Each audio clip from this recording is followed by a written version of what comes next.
Before we start this episode, I want to let all of our listeners know that there is a listener survey included in the show notes for this episode. As a reward for completing the survey, you will be entered into a drawing to win a chainmail dice bag crafted by yours truly. I'm asking everyone to please take 5 minutes to complete this short survey, linked in the show notes on the website and also linked to the Facebook group. Please give me feedback about the show. You might just win something for your trouble.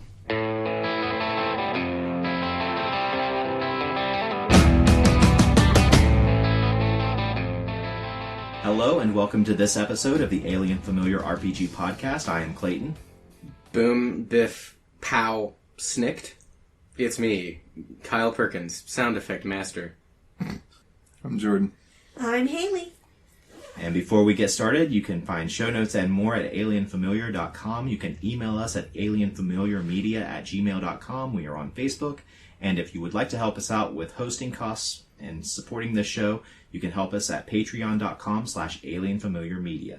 And the topic that we are going to be talking about today is we're going to be talking about Marvel games. We recently played a one-shot set in, or using the Marvel Heroic RPG system by Margaret Weiss Productions. And later on this afternoon, we are all, well, most of us are going to go and watch Avengers Endgame. So I'm just excited. Yes, I'm very excited for this. 11 years now that we've been building up to this conclusion. Wait, what? 11 years of the same story going on? No. Yes. Yeah. It's been one hell of a build-up. Pretty much, yeah. Every movie's like... Starting with what movie? Iron Man. What about Spider-Man? Spider-Man's in there. Well, those Spider-Man movies were... Yeah, the Raimi films. Not canon. It has nothing to do with this. Yeah. Oh. It's a different continuity. Totally That was before Marvel had the rights to make movies with Spider-Man. What about Spawn? Spawn is a completely never different had company. anything to do with Marvel. What about Hellboy? Completely different company. What about, I'm out! I got no more!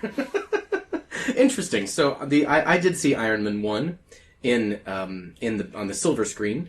It was a pretty good movie. What's happened since then, everyone? So much. Okay, so, Loki. He was like, I want to be in charge of everything. And then the Hulk was like, no, you're not. And then he threw him around. And then Iron Man was like, I'm Iron Man. And then they all got together because some guy in an eye patch was like, you've got to work together or I'm going to smack you up. So they all worked together, but it didn't really work out so well, so they went out to go do their own thing. And then this big old robot, that Hulk and Iron Man were like, do you want to have a kid together? The Iron Giant. Let's skip. And then... Then they all died. Yes, and then they all died. Okay, alright, okay. Half of them died. I did see that one. I went to theaters with you guys.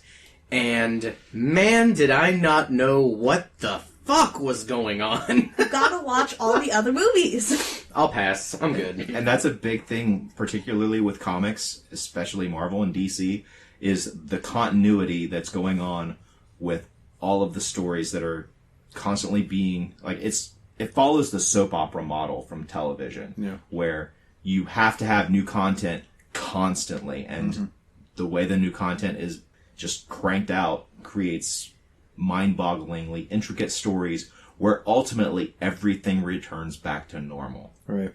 Interesting. The Captain America trilogy is, in my opinion, the best of them by a lot. I'd recommend those just as standalone films. They're really good. Jokes and you know, comic Ludditism aside, Luddism? Ludism. Ludology. Yeah, no, I did see Captain America 1. I saw... You saw one? Winter Soldier. That was a good one. Whip Guy. Big metal hand man. Yes, that is what he is Stucky. called. I've seen the Guardians movies. Oh, I saw the first Guardians of the Universe movie. I know it's Galaxy. And that might be it, guys. Oh no! I have seen most of the Iron Mans actually. I haven't seen the new Spider-Man. It's really good. I haven't seen any of the Thor Loki movies. I need to see. Okay, how many Incredible Hulk movies have there been with different Hulks? That's a complicated Every one. single one. Because I've seen two of them. There have been three different actors playing cinematic Hulks. Yeah, I didn't see the Edward Norton one. But there have only been 2 cinematic movies starring the Hulk. I think the Ed Norton one is It technically canon Yes. MCU. But Yeah. they recast him But as they recast. It's not Garofalo Ed or Norton. no, Mark not Jane Ann Ruffalo. Garofalo. No. Ruffalo, Mark Ruffalo. Ed Norton really missed the boat on that. Yeah, I bet he's kind of miffed. The first one where he's throwing tanks around and jumping across F-22s. That was Eric Bana's. Right. Directed by Ang Lee. Yeah, that one I don't believe is Okay. Absolutely considered not. part of the current canon. All right. Well, that's it. There's the end of what I've seen. Well, let's start by talking about the game system that we played, the Marvel game in. Marvel Heroic RPG by Margaret Wise Productions. I think I've boiled the game mechanics down into just a couple of sentences. If you guys want to debate me, I challenge you to give a more concise version of the rules. So, the core mechanic of the system is it is a dice pool system. There are 4 sections on your character sheet, and from each of those sections, you pick an appropriate die to add to your die pool. You then roll against either the enemy's die pool, or if there is no enemy, you roll against a special die pool called the Doom Pool. And that is how you resolve actions in the game system. Pretty much. Yeah. Okay. So, I had to read the entire rules, and then read a couple of other people's summation of the rules in order to understand what I just said. Another fun fact. What are those things? Probably 2 foot by 3 foot. Big giant sticky notes. We use them for note taking and summarizing of things for this podcast. But for what I think is the first time, Clayton broke out the 2 foot by 3 foot sticky notes to write 1.5 of them full of rules summaries so that we could see them on the wall and know somewhat what the terminology was and what to do. Yeah, because I was going to print out a summary for you on sheets of paper, but I knew that wasn't going to work. Like, most of the first half of our one-shot, I would say that most of the players spent a significant portion of their time slack-jawed staring up at the rules summaries to be like, okay, Clayton, it's my turn. I want to do I got stress. I want to do a stunt. That was the game. Yes, this system it leans very heavily on its own terminology. Mm-hmm. There are very few things that it shares terms with from other role-playing games. And that's one of the great things about role-playing games that have been written in the past 20 years, is they've started to have standardized terms for things. Mm-hmm. But this game system seemed to want to go out of its way and create its own term for, well, a lot of things that could be described other ways. Like stress is damage. Why they can't just call it damage is because you have 3 different types of stress. You have physical stress, which is literal physical damage. You have mental stress and emotional stress. Please tell me the difference between mental and emotional stress. I think the difference intended was that mental stress is caused by like psychic attacks and stuff like that, and emotional stress is caused by your character having shitty things happen to them. Like me, Gambit, seeing a video of Logan and Jubilee? No, Rogue banging. So if I put that thought in your mind with my psychic powers, which one are you going to get stressed on? I guess that'd be both. It would depend on whatever one you wanted. I think it makes sense. Think about comics and like things like them. Think about, I'm blasting you with a mental psychic ray and it makes you grip your head and go, oh, my head! That's mental damage. I think it's just an unnecessary distinction for an already very complicated system. Well, fair enough. I entirely agree with you, Jordan. What's bizarre is how complex the flowchart of the mechanics is, but then when you actually go to implement that as a player looking at the powers on your sheet, it's more like that Fate model where it's like, I've got all this different shit, which thing can you argue for the best, and that's what you're going to use. And it always goes to, what's the highest die type that I can possibly bullshit some reason to be using right now, because it doesn't make any sense to lowball yourself. Yeah, the way the resolution of the action goes off is very freeform. It's very narrative. Mm-hmm. There isn't I rolled these dice mean exactly this, which a lot of complex rule systems use. This system use a weird combination of the rules are very complex, but the effect that it has on your character is described in these very nebulous terms. It's the exact opposite of what I want out of a role-playing game in that way. It takes forever to do a complicated bunch of operations to get to a vague result. Yeah. I want something quick that is clearly understandable when it's done. Yes. And this system is not quick. No. We played for nearly 4 hours. Mm-hmm. How many rounds of combat did we get through? I think we said it was 5 or 6. Yeah. Total. And we did almost nothing but combat. Mm-hmm. There were 2 fights, and to be honest, I ended them early. Yeah, I'm pretty sure I had 6 turns the entire evening.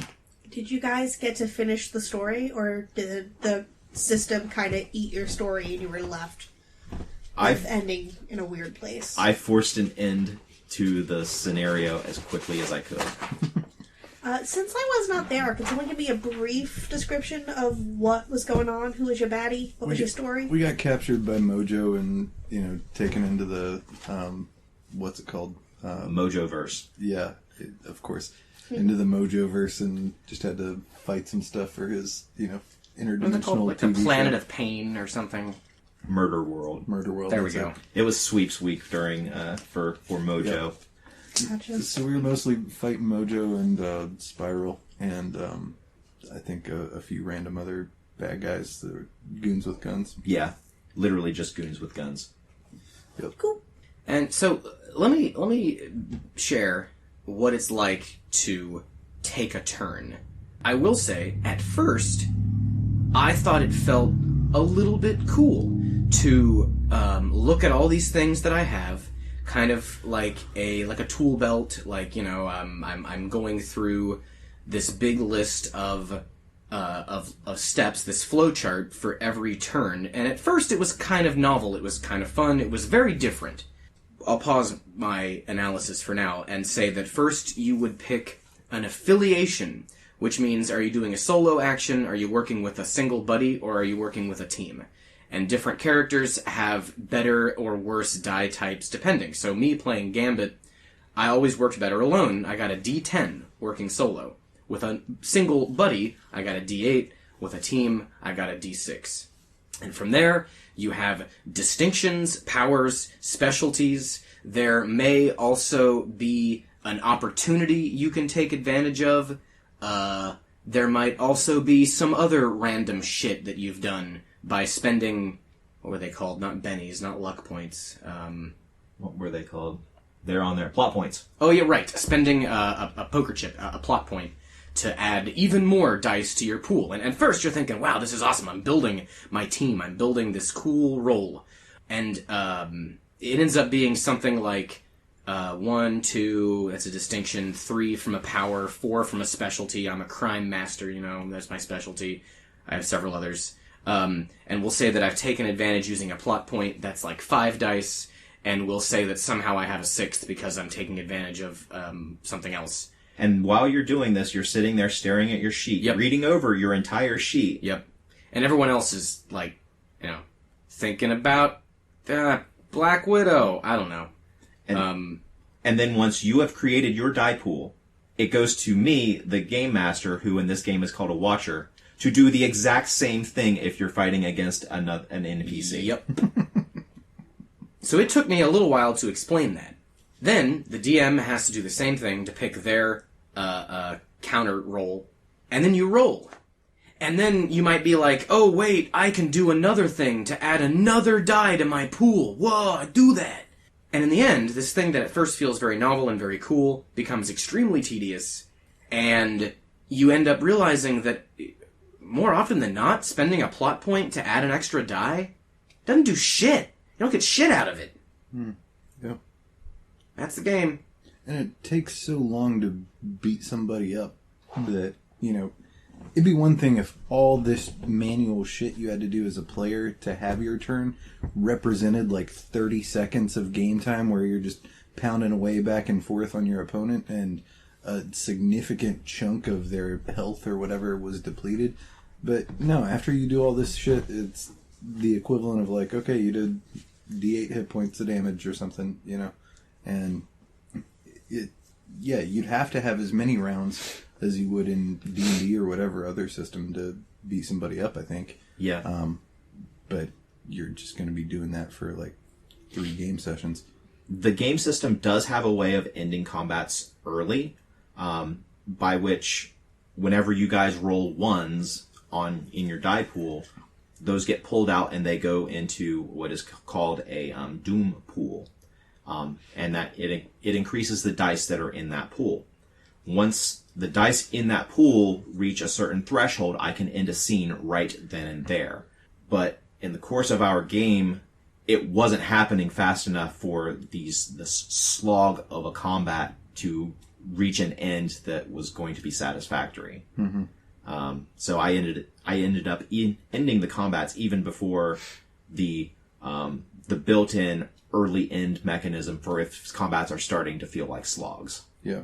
If that was made more efficient, I kind of like that personally. Like the whole game, the whole living room full of people looking out for ones, reporting them to the DM. You're ticking up this very physical, like DEFCON counter.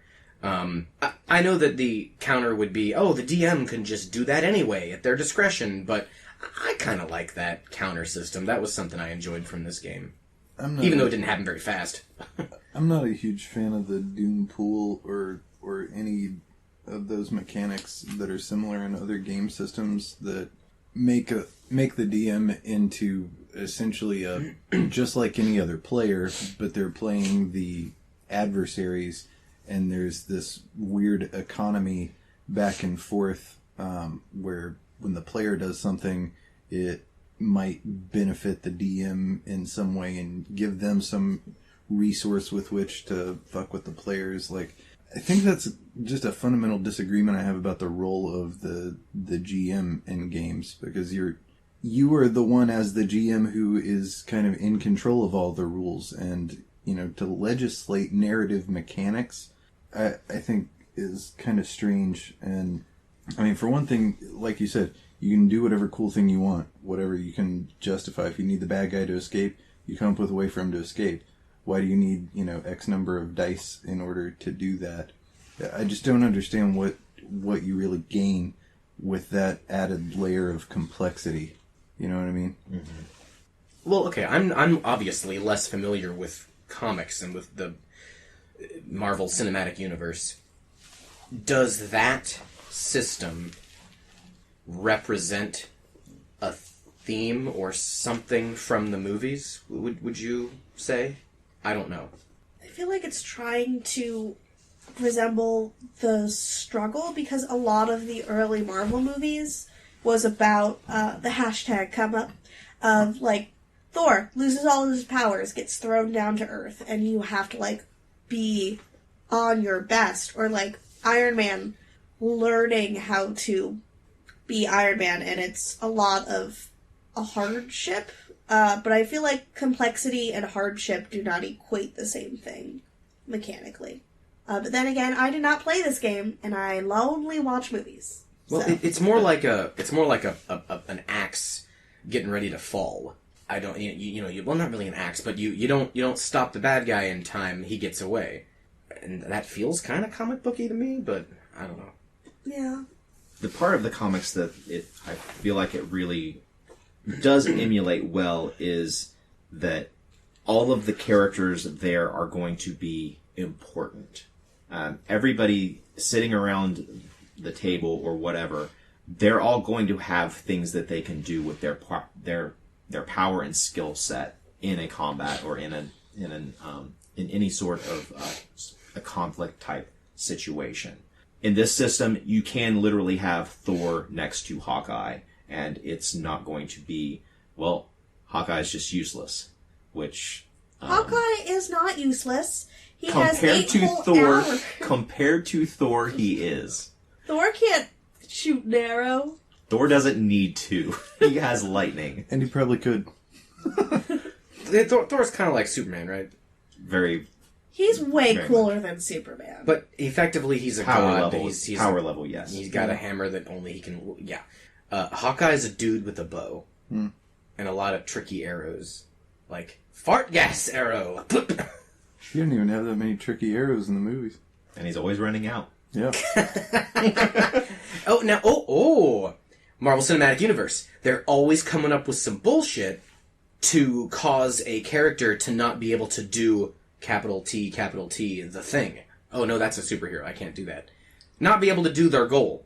And maybe that's what the Doom Pool is. Like, shit, Hawkeye's out of arrows. Can't do anything.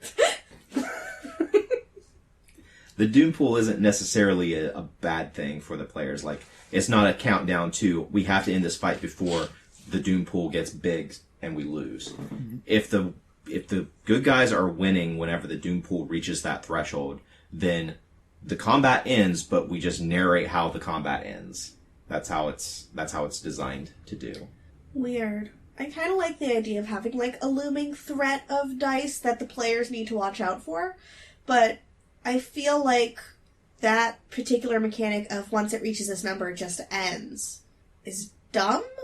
It should have a bigger effect. It's not that it just ends. It's like the scene has resolved itself. The scene needs to resolve itself in a cinematic and dramatic way at this point.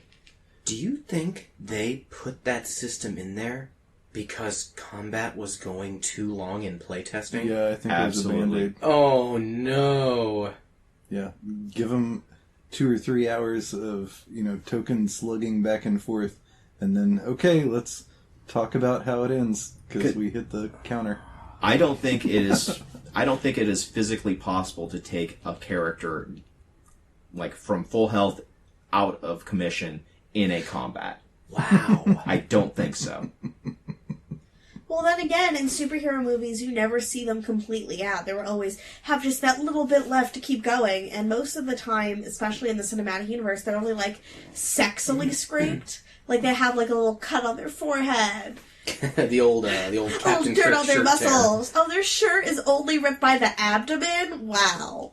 But, like, stuff like that. You don't really see superheroes get bloody and bruised. Unless it's in the final fight, and then normally that person dies, and it's normally the villain. But it's usually the villain who comes into the final fight at full health and then ends up getting ultimately defeated. Yeah.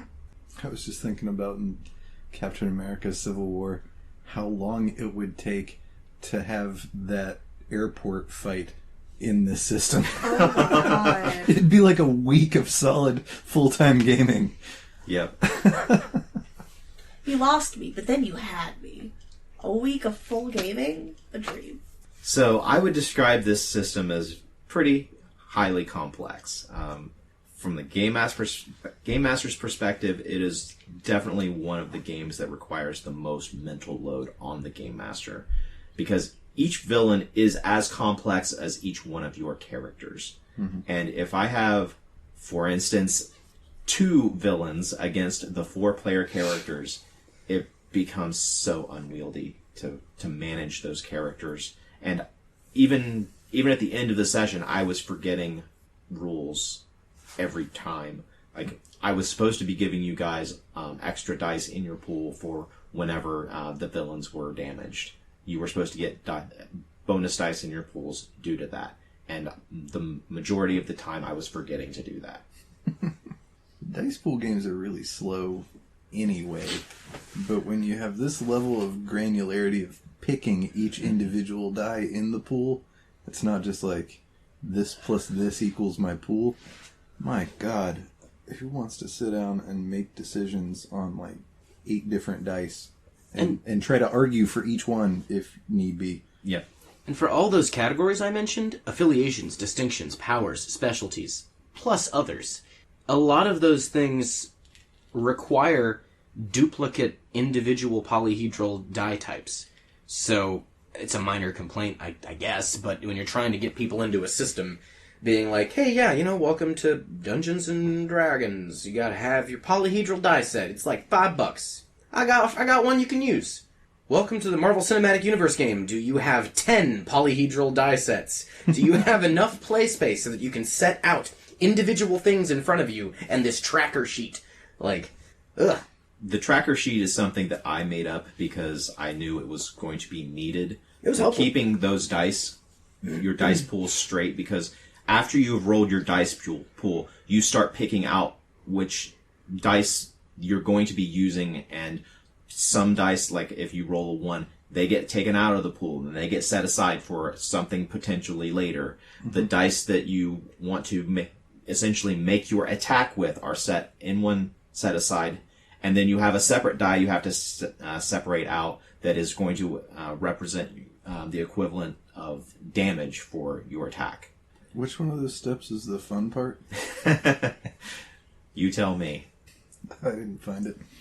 So, how did the system flow? I felt like even if I had mastered the system, if I was really good at it, I still think combat would take forever. Mm-hmm.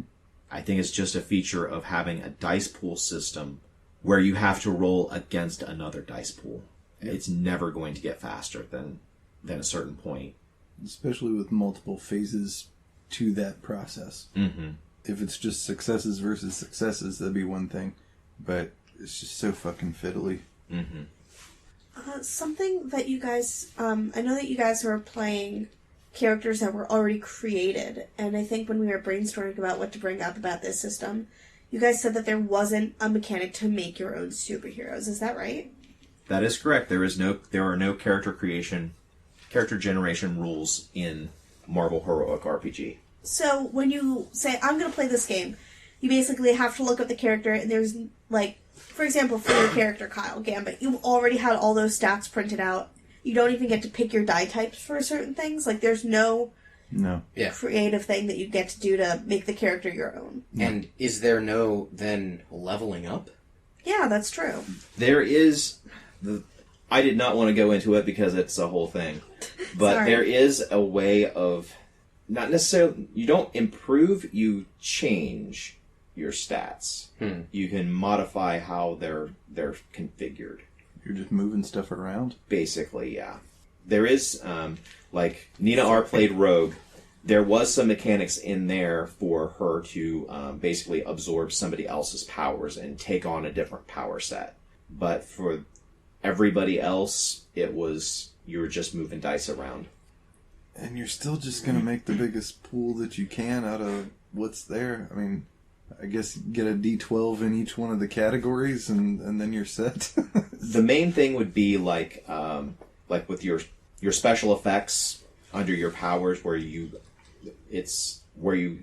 trigger different things relating to your die pool. You can change that around and it can give you some additional fiddly bits to do with the dice.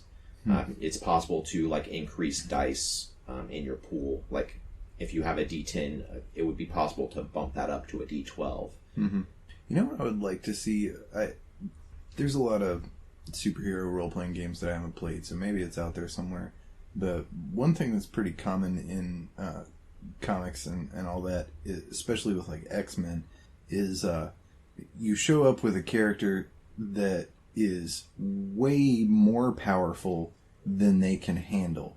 And role-playing games do the opposite. They start out with, a really weak amount of power, and then you build up to power. But I don't know how you would do it, but it'd be cool for you to play a character like Cyclops, who's just accidentally blowing up buildings with his eyes all the time, and Rogue's trying to just kind of stun somebody, but winds up killing them, and, all that sort of shit. This game doesn't do that. What was the D20 one? Mutants and Masterminds? I don't think that one does that. That's probably the limit of my... No, DC Universe doesn't do that. Have you seen anything that does that? I haven't read a whole lot about like the way you run the game, but from my understanding of GURPS, you could do that in GURPS. That'd be cool. I haven't played GURPS in a long time. GURPS is one of those really complex systems, though. I don't know if the people in this group could tolerate making a character in the GURPS system. Well, I don't know. It's pretty close to 3.5. Ugh. Sorry, gut reaction. So before we go on to talking about Marvel as a setting, what do you got? What's your bottom line take on this system? Personally, I don't think I will ever run it again. I'm glad I learned it enough to run it. I'm glad I have that experience, but the system is just, it takes too long to do anything. Mm-hmm. I like fast systems. I'm glad it's out of print, and I'm surprised that it made it through playtesting. Didn't this come out in 2016? What? 2011, 2012, something like that. Oh, okay. Not quite as new as I thought, but in the 2010s, this complex beast of a system came out. That surprised me. My overall take is that I had more fun playing Rob Liefeld's Blood Pouch. Yeah, that is another role superhero game that we did play. For sure. Yeah, Blood Pouch is way better than this. Alright, let's move on to talking about just Marvel Comics as a setting. I'm including the printed comics, but also kind of the movies that have come out based on Marvel characters. What would you say is the most essential thing from Marvel Comics that you would need to have in a role-playing game in order for it to have that Marvel feel? I'm mainly a DC girl, so I don't get to read... Not that I don't get to. I elect not to read a lot of Marvel comics, but I've really gotten sucked in with the movies. And something that I notice throughout the movies that DC just does not have at all is, 1, color. 2, teamwork. It really has a lot riding on the effect that you can't do things alone, or even if you are a solo superhero, you always have a team of people that you can trust and rely on to have your back. And I feel like if you're going to play a Marvel game, you're really going to shine in making an Avengers group or an Inhumans group, just something that connects the players together more so than a general D&D party would.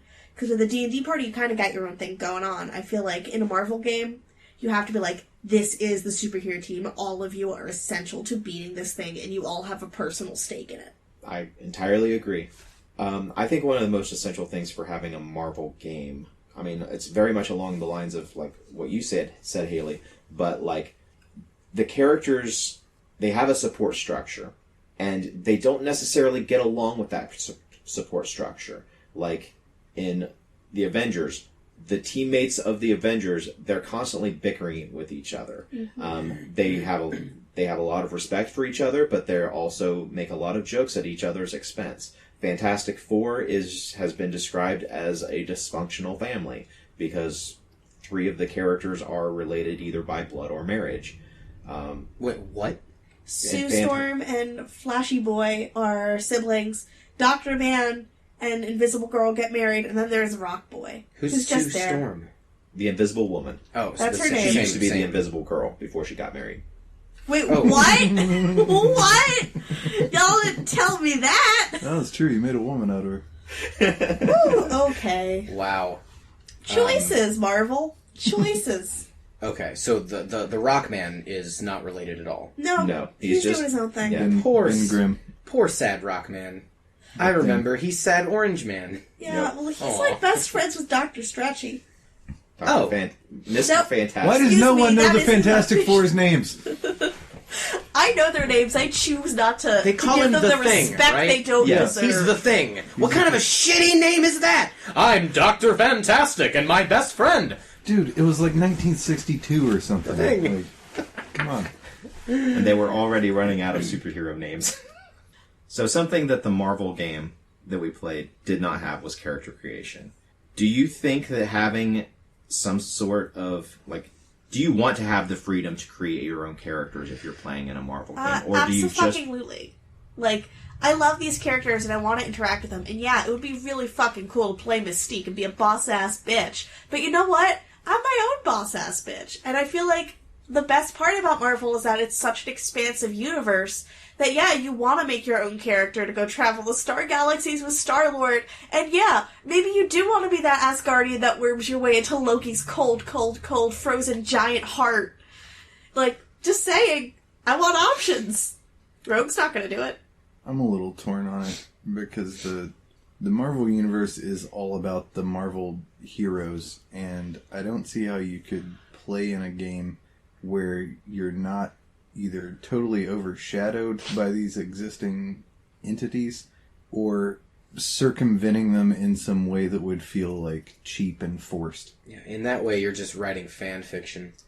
Which I have no problems with. I'm Major Darkness, and I've got the powers of Captain America plus Mystique. Major Darkness, that's me. I think Captain outranks... No, Major outranks Cap... whatever. Anyway. Depends on if it's Air Force or Army. Yeah, fair enough. The only MCU series that I think it should be encouraged and would be very fun to make characters in would be X-Men, actually. I think the only MCU series that it should be encouraged and would be really, really fun to make your own character in would be X-Men. There are tons of minor people going to Jean-Luc Picard's school for gifted young actors. Xavier, Professor X's, there it is. Dr. X? Professor X. There are plenty, Jesus, man. There are plenty of people going to that academy. And I'm sure that you could have a bunch of mutants that are real, but it's pretty standard, I think, in X-Men lore, right? To have, like, wild mutations and new things popping up all the time. Yep. And you've got... It'd be like playing a Star Wars game. You've got your core group of...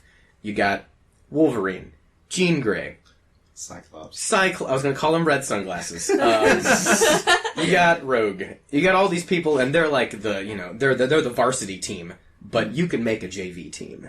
I agree. I feel like, especially with X-Men, it leads yourself towards creativity. Whereas the rest of the Marvel Universe is so established, it would be kind of hard to break in and be like, yeah, and I am the Black Cougar. This is who I am. I'm Black Panther's second cousin, twice removed.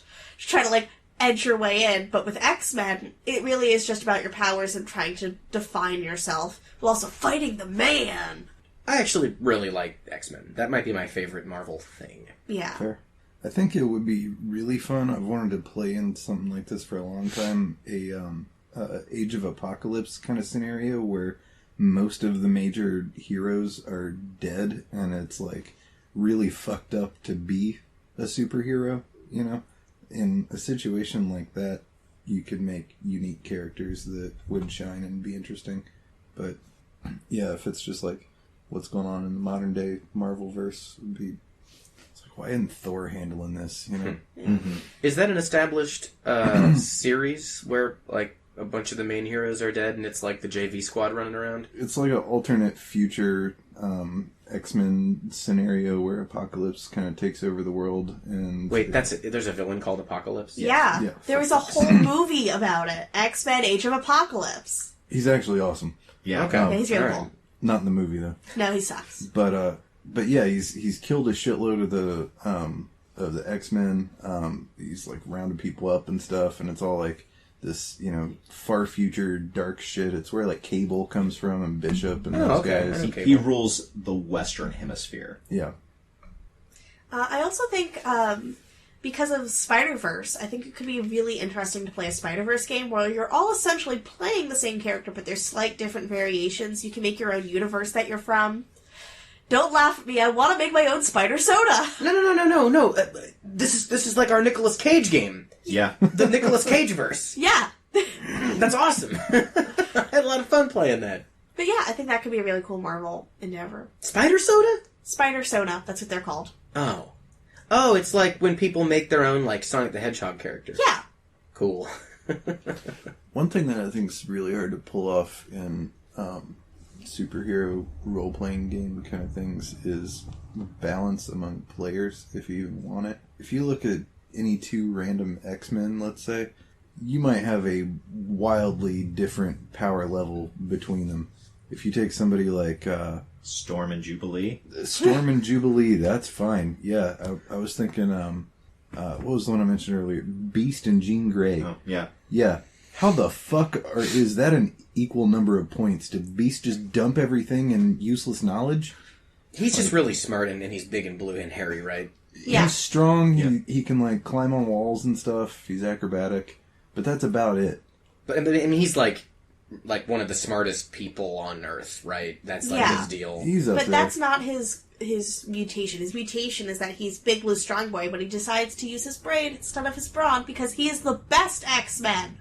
Meanwhile, Jean Grey is telekinetically manipulating molecules and psychic. Right. And sometimes she gets even more power that she can destroy entire planets Yeah. with a thought. Yeah. That's pretty cool. But don't be near a dam because she might drown and die. Water will kill Why her. are all of the good Marvel female characters in the X-Men? There's That's not accurate. Who is there? there's General Okoye. There's Isn't she just a human general? Captain excuse Marvel, me, of she's course. great. Okay, well, Captain Marvel has Hello? superpowers. Kamala Khan, but she's like new. She's also a kid, but she's cool. I'm saying in terms of power level. And like, I guess general coolness. Phoenix Jean Grey is probably the most powerful female. That's- I mean, Storm is, Deity is level pretty power. darn powerful, right? Yeah. she is. She was worshipped as a goddess. Rightfully so. Mystique is like the ultimate spy. Fucking Rogue could like, if she can touch you, she can kill you, right? Shadow Or take- Cat. Yeah. Yeah, can't just walk fucking phasing through walls and shit. Who's that? Is that Shadow- Dazzler. Who? Dazzler. She's the disco You were talking superhero about from the Shadow Cat. X-Men. Like, all I'm saying is, to me, mind you, I've already admitted that X-Men is one of my favorite, Franchises? What is that the term I'm looking for? Franchise? Whatever. To me, it seems like most of the cool, but also, I mean, like, just general power level and, like, shit they can do as a hero, it seems like they're all crammed in X-Men. But maybe I'm wrong. Well, Captain Marvel is arbitrarily powerful. So, Isn't she Captain America but level, right? No. Oh, I haven't she's seen... like Silver Surfer level. She's like cosmic entity, like Oh. Yeah. unbeatably powerful. She, like, took an Infinity Stone head on, and she's, like, part Infinity Stone. She's dope. She's a shitty character, but she is ridiculously powerful. She's not that shitty. She's weak. She's a rehashed Green Lantern.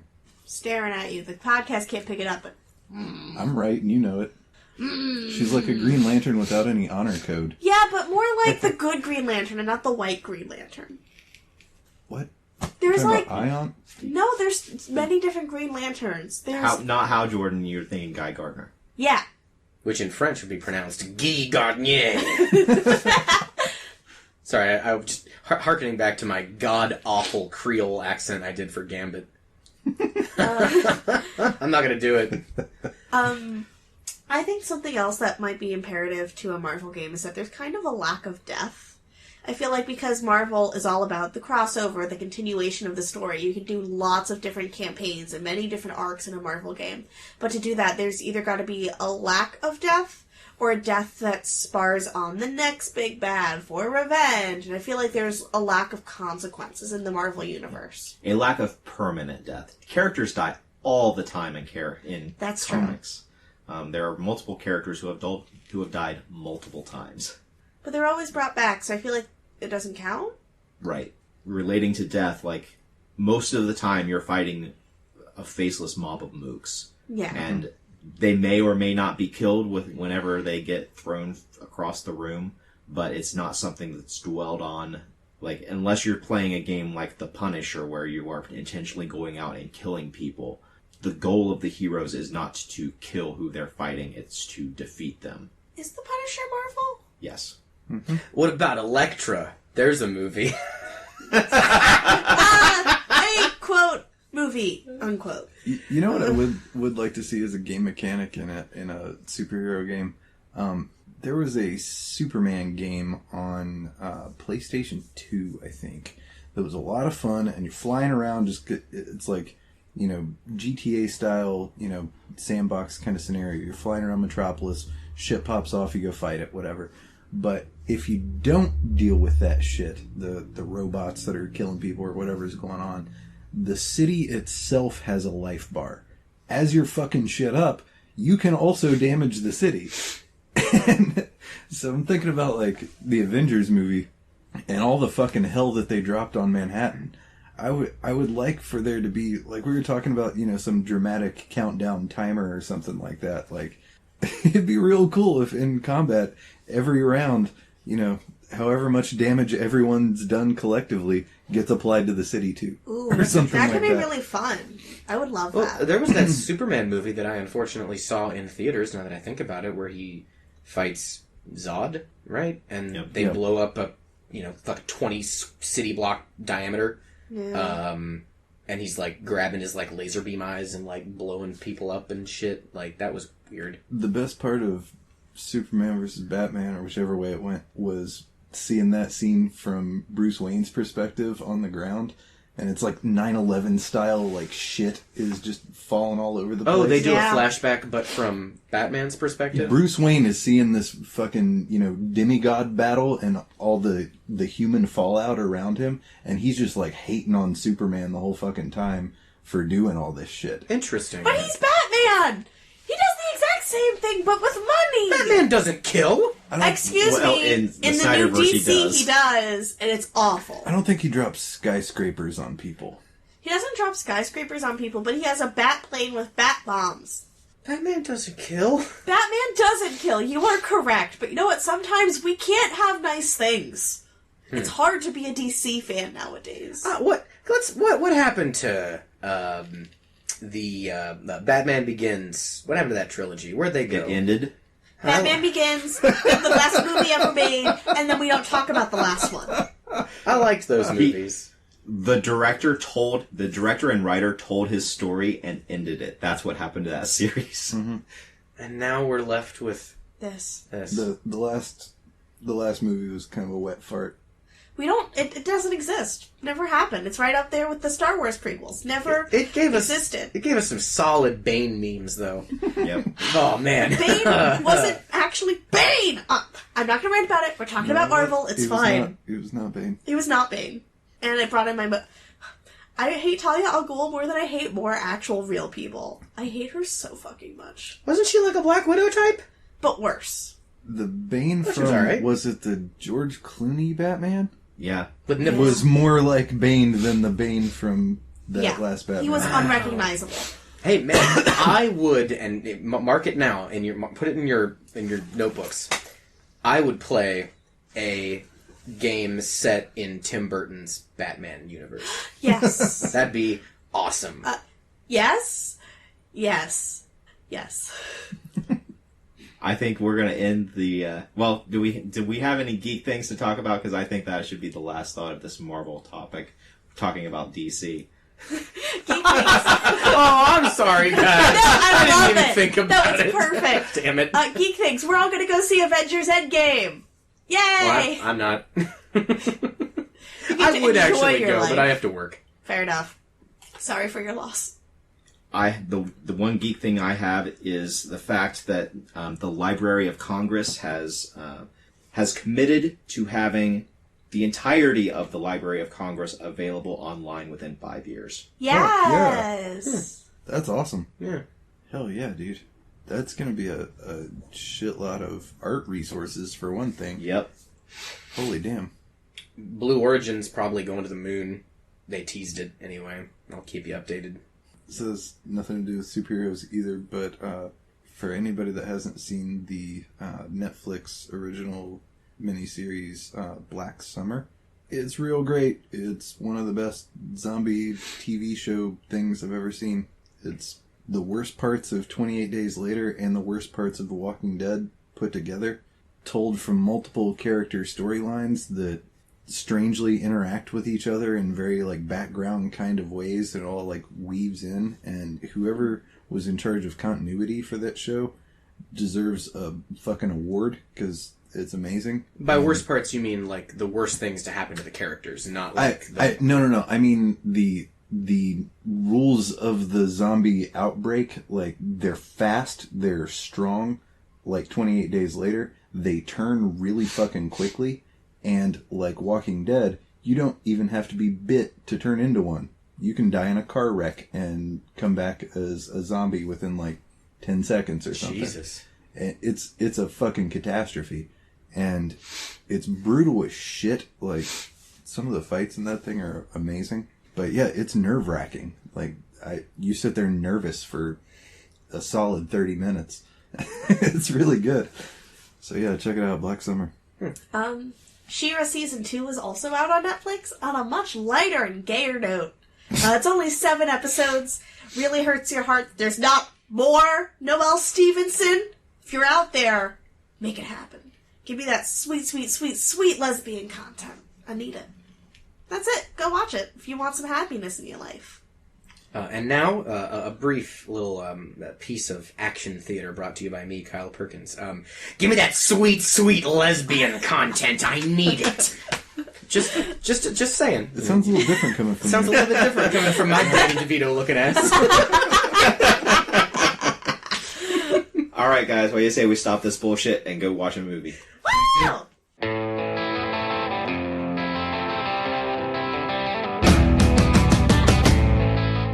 This has been a production of Alien Familiar Media. You can find past episodes and more at alienfamiliar.com. You can email us at alienfamiliarmedia@gmail.com. This production is protected under a Creative Commons non-commercial attribution, no derivatives license. Music for this episode is Suburban Outlaw by Forget the Whale and can be found at freemusicarchive.org.